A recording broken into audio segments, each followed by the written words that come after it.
Lectura del profeta Amós. En aquel tiempo, Amasías, sacerdote de Betel, le envió este mensaje a Jeroboam, rey de Israel. Amós está conspirando contra ti en Israel, y el país ya no puede soportar sus palabras, pues anda diciendo que Jeroboam morirá a espada e Israel saldrá de su país al destierro. Amasías le dijo a Amós: vete de aquí, visionario, y huye al país de Judá. Gánate allá el pan profetizando, pero no vuelvas a profetizar en Betel, porque es santuario del rey y templo del reino. Respondió Amós: yo no soy profeta ni hijo de profeta, sino pastor y cultivador de higos. El Señor me sacó de junto al rebaño y me dijo: ve y profetiza a mi pueblo Israel. Y ahora, escucha tú la palabra del Señor. Tú me dices: no profetices contra la casa de Israel, no vaticines contra la casa de Isaac. Pues bien, esto dice el Señor: tu mujer será deshonrada en plena calle, tus hijos e hijas morirán a espada, tu tierra se la repartirán los vencedores, tú mismo morirás en tierra pagana, e Israel será desterrado lejos de su país. Palabra de Dios. Te alabamos, Señor.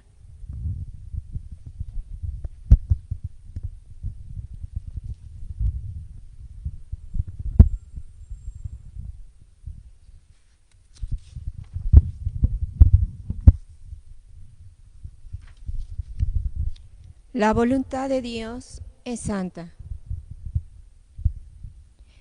La voluntad de Dios es santa. La ley del Señor es perfecta del todo y reconforta el alma. Inmutables son las palabras del Señor y hacen sabio al sencillo.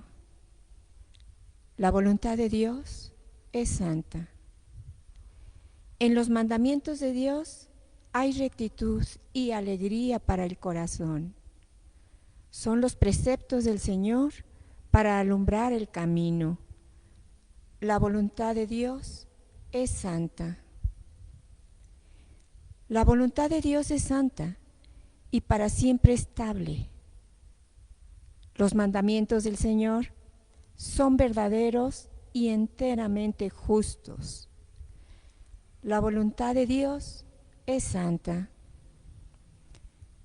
Más deseables que el oro y las piedras preciosas, las normas del Señor, y más dulces que la miel de un panal que gotea. La voluntad de Dios es santa. Aleluya, aleluya, aleluya, aleluya, aleluya, aleluya, aleluya, aleluya.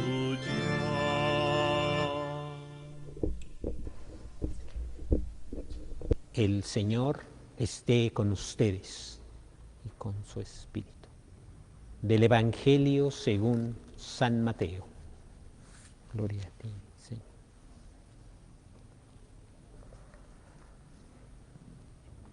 En aquel tiempo, Jesús subió de nuevo a la barca, pasó a la otra orilla del lago y llegó a Cafarnaúm, su ciudad. En esto trajeron a donde él estaba a un paralítico postrado en una camilla.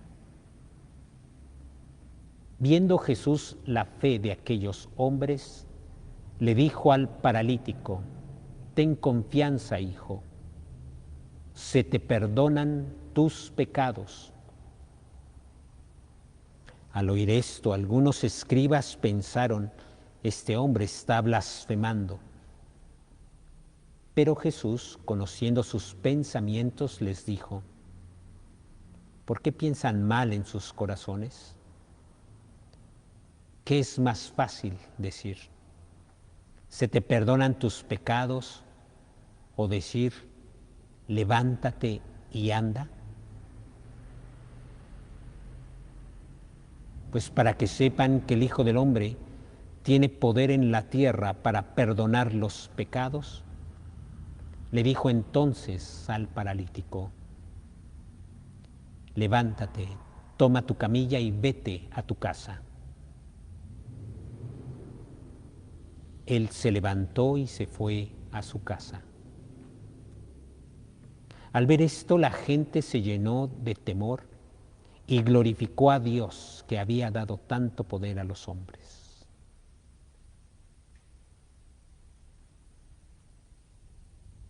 Palabra del Señor. Gloria a ti, Señor Jesús.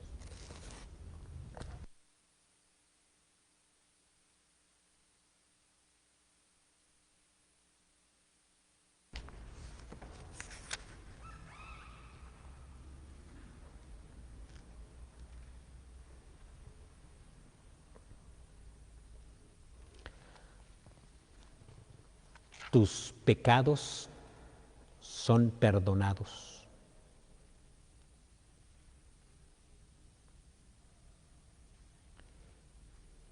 Y a veces buscamos a Jesús, diríamos, para lo más fácil e incluso lo más, desde nuestra perspectiva, lo más conveniente,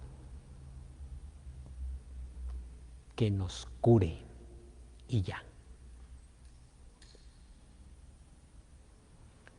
No necesito más.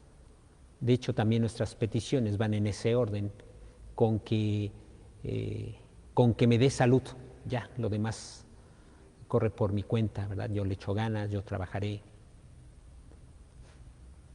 Cuando buscamos a Jesús, es probable que solo lo busquemos para que nos cure de nuestras enfermedades. Y no está mal. Sin embargo, la enfermedad,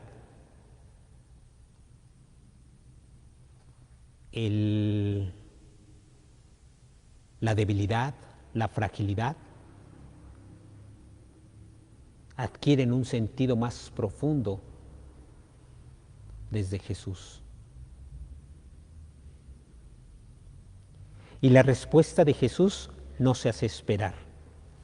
Tus pecados, y además le dice, ten confianza, se te perdonan tus pecados. Habría que ver si en la sociedad actual se tiene conciencia del pecado. Se ha dimensionado esta realidad del pecado. Ya les he comentado que la misericordia no solamente te dice Dios te ama tal y como eres, suena bonito, pero antes te va a revelar cómo eres, ¿verdad? Y esa parte de repente no queremos dimensionarla. Y aquí el evangelista lo deja en claro. Es paralítico. Está muerto en vida.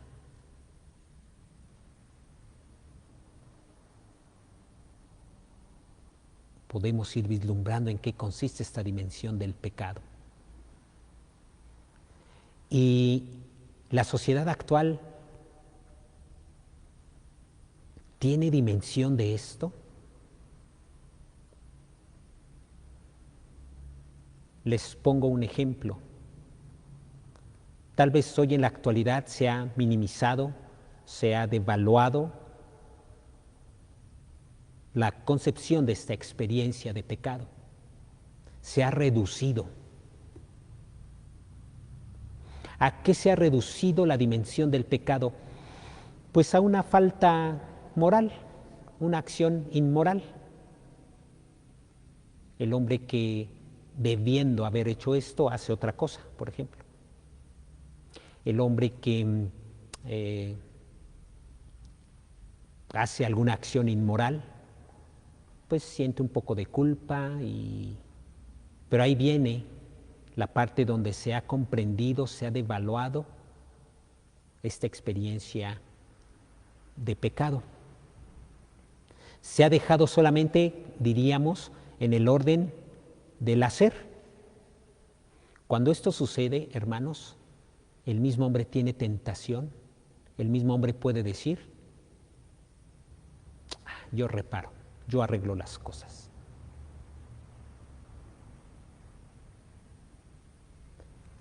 Si hago algo inmoral, yo veo cómo y a lo mejor lo haré a escondidas para que nadie vea. Si me equivoqué y me descubrieron, pido perdón y ya. Yo arreglo las cosas. El pecado se puede quedar nada más en una experiencia de acción inmoral. Lo incluye, pero ¿será nada más eso? Cuando el hombre piensa que es solamente una acción mala, empieza a haber tantos cuestionamientos. ¿Quién dice que es malo? ¿No? Y uno mismo se empieza a colocar como juez de su propia acción.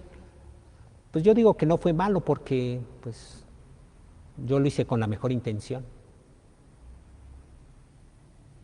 Está como aquel que roba, pero en su conciencia dice, pues lo hice, pero porque la sociedad me lo ha quitado. Tengo derecho a esto. Está como el alcohólico que dice, bueno, tomo, pero bueno, ya después juro y me calmo y voy avanzando. Sí, se trata nada más de accionar mal y reparar la acción. El pecado se ha quedado solamente en el orden del hacer. ¿Pero bastará? Hoy escucho con tantas personas, es que la iglesia nada más habla de pecado, pero finalmente el hombre, si se equivoca, bueno, trata de avanzar y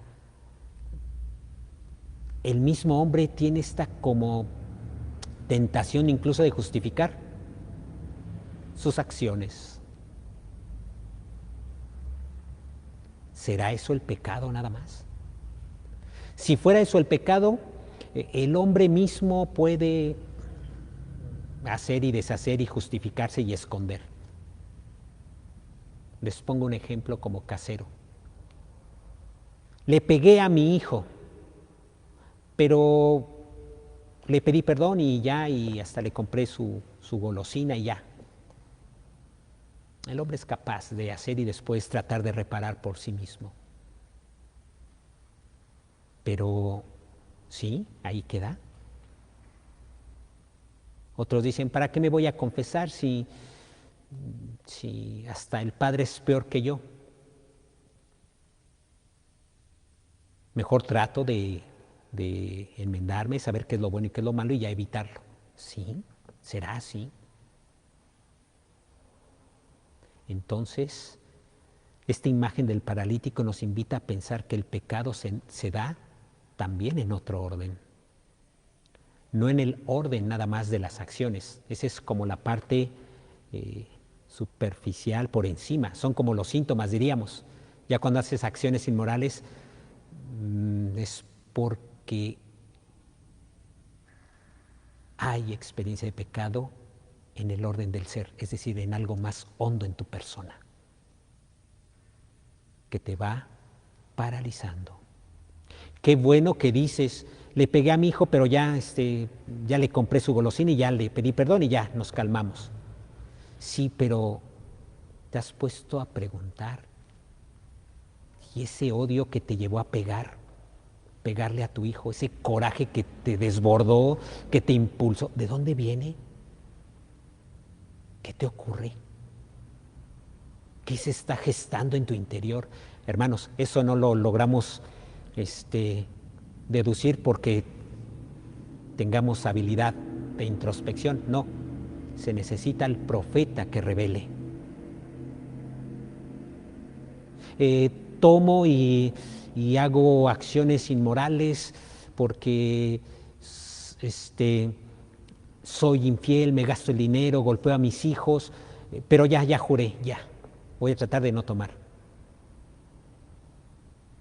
Pero ¿te has preguntado del vacío que estás cargando y que no puedes con él? Y que te lleva pues a jurar, pero después a volver a tomar y después no puedes y ahí sales y después te llenas de culpa. ¿Te has preguntado qué hay en el fondo de tu corazón que te paraliza? ¿Que no te deja vivir?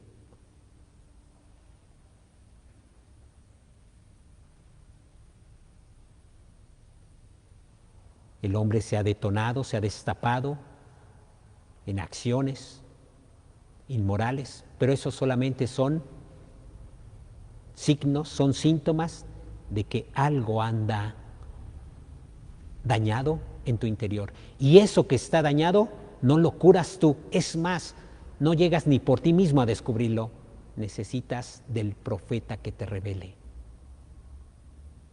Con todas las palabras, como el profeta Amós, tu miseria. Se necesita del profeta.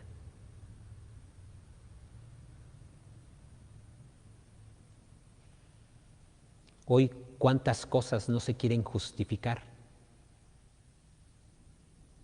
Porque pues, el hombre trata, ¿no?, de crecer, trata de salir adelante y puede justificar muchas cosas.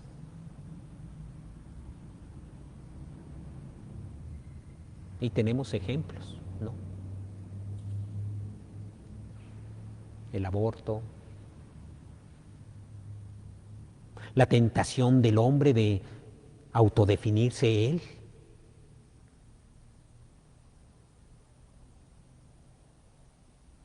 Ya no hablemos solamente de las expresiones que se dan cuando el hombre se quiere autodefinir e incluso quiere autodefinir sus propias relaciones. Todo el desajuste que se da. Pero no lo vemos así. No, porque tenemos derecho a amar, ¿no? Tenemos derecho a definir quiénes somos, quién nos va a imponer. Y el hombre en total y dolorosamente en total rebeldía.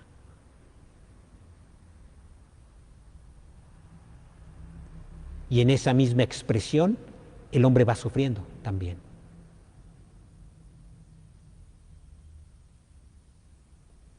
Se busca, se pelea por derechos legales. Sí, pero ¿quién atiende el verdadero sufrimiento del hombre, del ser humano? ¿Serán las leyes que permitan y ya con eso el hombre quedará tranquilo? No nos engañemos, no. Hay algo que en el fondo sigue doliendo. Hay algo que en el fondo sigue lastimando. Y Mateo y Jesús, Mateo pone en el Evangelio en voz de Jesús la palabra clave, tu pecado. Pero viene la buena noticia, ten confianza, tu pecado es perdonado, tus pecados son perdonados. No nos engañemos con una justificación que nos dé las leyes o una justificación que nazca de mí para decir, no necesitamos, ¿cuál perdón? Si nosotros podemos explicarnos en nuestras conductas y justificarnos y ya, ¿para qué el perdón? Porque en el fondo se sigue sufriendo y las sociedades siguen sufriendo y las personas siguen sufriendo. Por eso el pecado no se da nada más en el orden del hacer cosas malas, sino de la actitud, de lo que hay en el fondo. Tanto odio, tanto resentimiento, ¿cómo sanar eso? Pues ahora hago lo que yo quiera. Habla solamente de un dolor profundo. ¿Quién va a sanar? Y ante esa parálisis, Jesús aparece. Ten confianza. Se te perdona tu pecado. El pecado entonces se da no solamente en el orden del hacer, sino en el orden del ser. Diríamos, no solamente vengas a decir que cometiste, que pegaste ya, que robaste ya. No solamente hables de lo que haces, no solamente en la confesión vas a hablar de lo que haces, habla de quién eres. Pero para llegar a esa profundidad se necesita el profeta que te vaya diciendo, pues es que haces esto porque en el fondo eres así.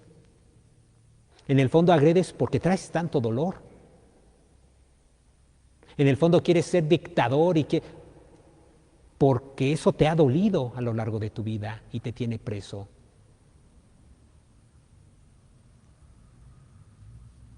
Ten confianza. Eso que te paraliza, eso que paraliza a las sociedades, tiene una solución: la fuerza de Jesús. Una fuerza que es Dios mismo. Por eso Jesús no es un intermediario, no es nada más como un ser entre lo sobrenatural y lo humano, no, es Dios. Los profetas, vamos a decir, los intermediarios solamente intercedían. Tenemos ejemplos en la Biblia, o tenemos un ejemplo muy claro: Moisés, cuando baja del monte, ve al pueblo ya empecatado. De hecho, Dios le dice, mira, el pueblo que sacaste ya ha caído en pecado. Moisés no dice, se te perdona, pueblo, tu pecado. No. Intercede. Señor, ya perdónalos, tú los sacaste de Egipto. En Números capítulo 14 también aparece este gesto cuando se quejan de haber salido de Egipto. Allá estábamos mejor, ¿por qué nos sacaste aquí? Moisés se postra en el suelo e intercede, no perdona. Aquí Jesús sí. Por eso no estamos hablando de un mero intercesor, un hombre poderoso que cura. No, no es nada más eso. Es Dios mismo que tiene esta fuerza para revelar quién eres y para rescatarte. Hoy se incomodan tanto con la iglesia porque hablamos de pecado, ¿verdad? Porque decimos, están mal, están en pecado. Somos incómodos, ¿no? Y hablamos del pecado no porque enjuiciemos a la sociedad. Hablamos de pecado porque nos toca la tarea de revelar en dónde nos estamos extraviando. Casi diríamos, qué presuntuosa es la iglesia. Es por revelación, es porque hemos transitado nosotros el mismo camino del pecado y hemos experimentado la fuerza de Jesús y necesitamos la fuerza de Jesús. Ese es nuestro anuncio. No es nada más decirle a la sociedad o al penitente, estás en pecado. No, es decir, bueno, junto contigo estamos nosotros que también hemos experimentado las mismas caídas, hemos experimentado las mismas parálisis, pero también hemos confiado en este Jesús. Podríamos decirle a la sociedad, ánimo, confíen en Jesús. Podríamos decirle a la gente, ánimo, confía en Jesús. No solamente atenderla en su malestar físico, sino anunciarle que tenga confianza en Jesús. Casi podríamos decir que este periodo de pandemia nos lleva a esta conciencia profunda. ¿Qué más necesita mi persona? ¿Solamente salud? Jesús nos va a sorprender porque, curiosamente, si cura, será en orden a una experiencia de reconciliación. Podemos acercarnos pidiendo sanar, pero estemos abiertos a lo que Jesús va a ofrecerte. Quedas perdonado de tu pecado. Ten confianza. Lo que la sociedad va necesitando hoy, entonces casi diríamos, no es nada más salir de la pandemia.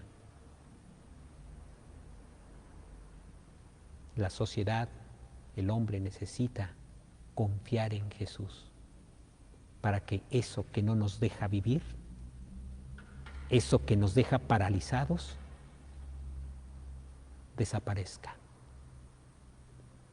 Y entonces tomaremos nuestra camilla, sí, el signo de la enfermedad, el signo de nuestras debilidades, pero con movimiento. dice el texto, tomó la camilla, se levantó, tomó la camilla y se fue. Él se levantó y se fue a su casa. Que Dios nos conceda que al acercarnos a Jesús por un malestar, por una enfermedad, nos abramos a lo que Jesús ofrece en realidad, el perdón de tu pecado. No te espantes, no te incomodes. Permítele a Jesús revelarte quién eres en el fondo, con una confianza clara.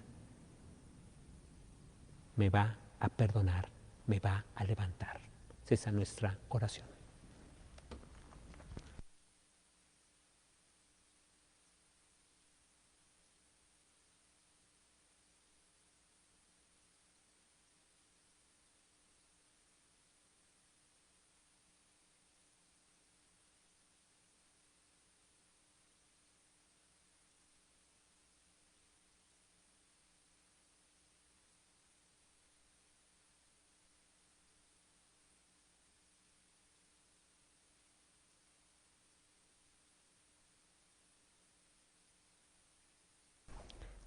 Te pedimos, Señor, por nuestros hermanos enfermos, para que en medio de su debilidad, en medio de su dolor, vayan sintiendo esta palabra transformadora que nace de la boca de Jesús. Tus pecados son perdonados.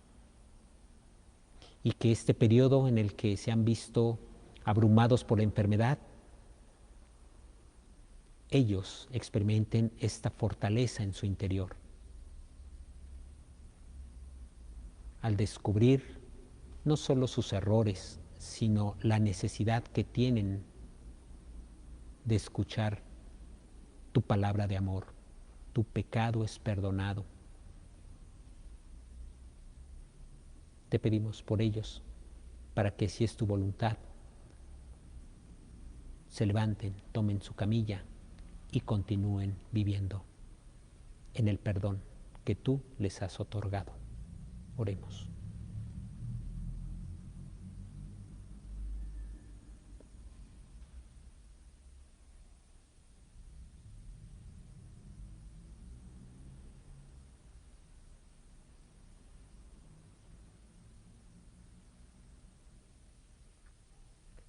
Pidamos al Señor por todos los que trabajan en los hospitales.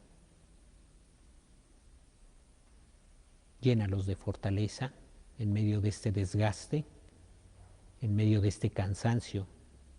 Fortalécelos. Pero también concédeles, Señor, que al tener contacto con el dolor humano, incluso con su propia impotencia, puedan descubrir tu palabra que salva. Y también ellos puedan experimentar en su interior esta frase que escuchó el paralítico: tu pecado es perdonado. Te pedimos por todos ellos para que en medio de su trabajo también ellos vayan reconciliándose consigo mismos, con su historia y contigo, Señor Jesús. Oremos.